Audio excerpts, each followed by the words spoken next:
जय श्री कृष्णा दोस्तों। आज हम आपके लिए लेकर आए हैं रमा एकादशी व्रत कथा। कार्तिक मास के कृष्ण पक्ष की एकादशी तिथि को रमा एकादशी का व्रत रखा जाता है। दीपावली में पहले रखा जाने वाला ये एकादशी व्रत काफी खास होता है। इस दिन भगवान विष्णु के साथ माता लक्ष्मी की पूजा करने से सभी मनोकामनाएं पूर्ण हो जाती हैं और सुख समृद्धि की प्राप्ति होती है। रमा एकादशी के दिन विधिवत पूजा करने के साथ व्रत रखते हैं। इसके साथ ही व्रत के दौरान इस व्रत कथा को पढ़ना या फिर सुनना चाहिए। माना जाता है कि इस कथा का पाठ करने से सभी कष्टों और पापों से छुटकारा मिल जाता है। आइए जानते हैं संपूर्ण रमा एकादशी व्रत कथा। दोस्तों, रमा एकादशी व्रत कथा सुनने से पहले, पढ़ने से पहले हमारे चैनल को लाइक, शेयर एंड सब्सक्राइब अवश्य कर दें, जिससे कि हमें भी मोटिवेशन मिलता है और हम और अच्छी कथाएं आपके लिए लेकर आते हैं। आइए जानते हैं रमा एकादशी व्रत कथा। एक समय की बात है कि मुचकुंद नाम का एक सत्यवादी तथा विष्णु भक्त राजा था। राजा ने अपनी प्यारी सी बेटी चंद्रभागा का विवाह राजा चंद्रसेन के पुत्र शोभन से किया था। राजा मुचकुंद एकादशी का व्रत विधिवत तरीके से करता है। इतना ही नहीं, उसकी प्रजा भी एकादशी के नियमों का अच्छी तरह से पालन करती थी। एक बार कार्तिक मास के दौरान शोभन ससुराल आया। उस दिन रमा एकादशी का व्रत था। राजा ने घोषणा कर दी कि सभी लोग रमा एकादशी का व्रत नियम पूर्वक करें। राजा की पुत्री चंद्रभागा को लगा कि ऐसे में उसके पति को अधिक पीड़ा होगी, क्योंकि वह कमजोर हृदय का था। जब शोभन ने राजा का आदेश सुना तो पत्नी के पास आया और इस व्रत से बचने का उपाय पूछा। किस व्रत से कैसे बचा जा सकता है? उसने कहा कि यह व्रत करने से वह मर जाएगा। इस पर चंद्रभागा ने कहा कि इस राज्य में रमा एकादशी के दिन कोई भोजन नहीं करता है। यदि आप व्रत नहीं कर सकते हैं तो दूसरी जगह चले जाएं। इस पर शोभन ने कहा कि वह मर जाएगा, लेकिन दूसरी जगह नहीं जाएगा, वह व्रत करेगा। उसने रमा एकादशी व्रत किया, लेकिन भूख से उसका बुरा हाल हो गया।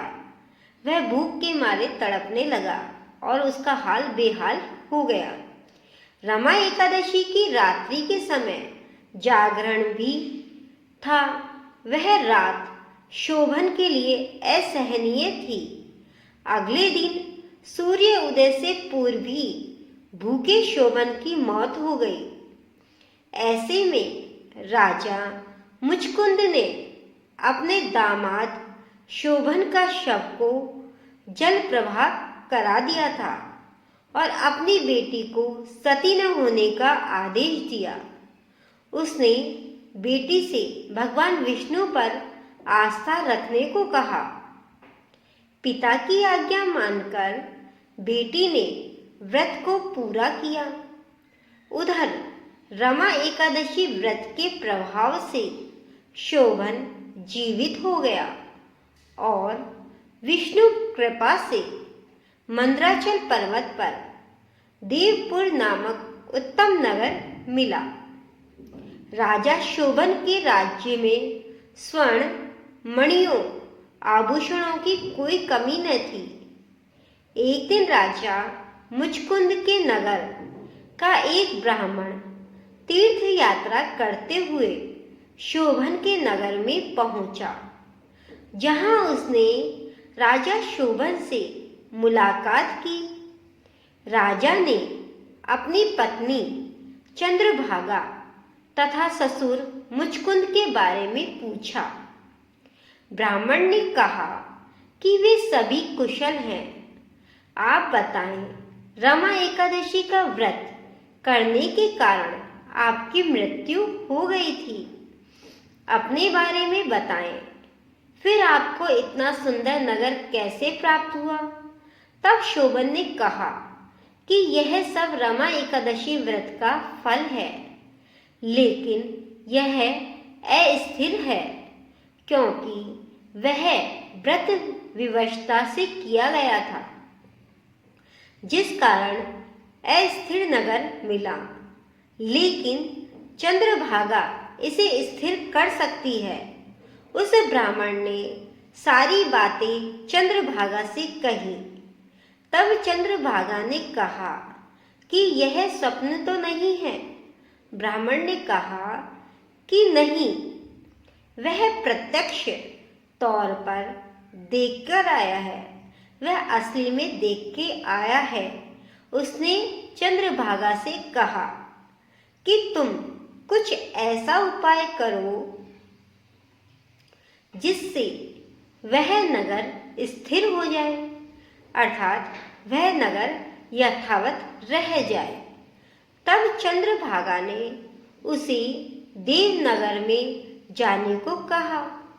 उसने कहा कि वह अपने पति को देखेगी और अपने व्रत के प्रभाव से उस नगर को स्थिर कर देगी। तब ब्राह्मण उसे मंदराचल पर्वत पर वामदेव के पास ले गया। वामदेव ने उसकी कथा सुनकर उसे मंत्रों से अभिषेक किया। फिर चंद्रभागा ने व्रत के प्रभाव से दिव्य देह धारण किया और शोभन के पास गई। शोभन ने उसे सिंहासन पर अपने पास बिठाया। फिर चंद्रभागा ने पति को अपने पुण्य के बारे में सुनाया। उसने कहा कि वह अपने मायके में 8 वर्ष की आयु से ही नियम से एकादशी व्रत कर रही है। उस व्रत के प्रभाव से यह नगर स्थिर हो जाएगा तथा यह प्रलय के अंत तक स्थिर रहेगा। दिव्य देह धारण किए चंद्रभागा अपने पति शोभन के साथ उस नगर में सुखपूर्वक रहने लगी। यह थी एकादशी व्रत कथा की महिमा और एक रमा एकादशी व्रत की कथा कि इस कथा और व्रत करने से क्या क्या लाभ प्राप्त हुए। दोस्तों,